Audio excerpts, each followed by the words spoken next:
Good morning everyone, good afternoon and good evening. This is Maku with a capital M.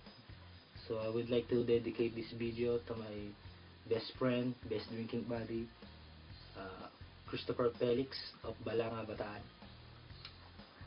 So this particular drink is called Blowjob, and we will use a shooter type glass for this drink. So first we will need a Kahlua, a coffee flavored liquor. So fill it halfway, and then next the Baileys, an Irish cream liquor. Try to pour it slowly.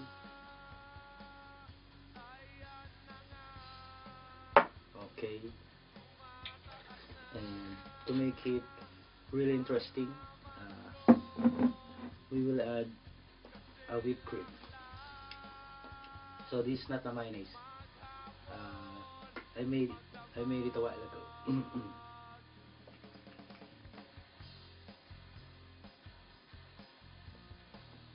Okay. So actually, this drink is supposed to be served for the ladies, but who cares? It's Topper's birthday anyway.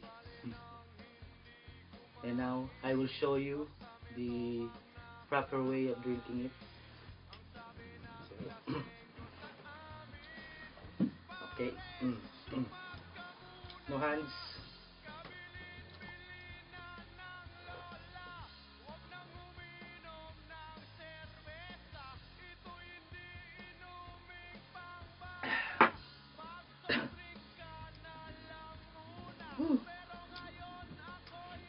So Topper, happy birthday and more blessings to come. This is Blowjob. Crazy name. What can I say? Kabilin-bilinan ng lola, huwag nang uminom ng serbesa. Ito'y hindi inuming pangbata, mag-soft drink ka na lang muna. Pero ngayon ako'y matanda na, lola pahingi ng pangtoma. Oh nako, nahi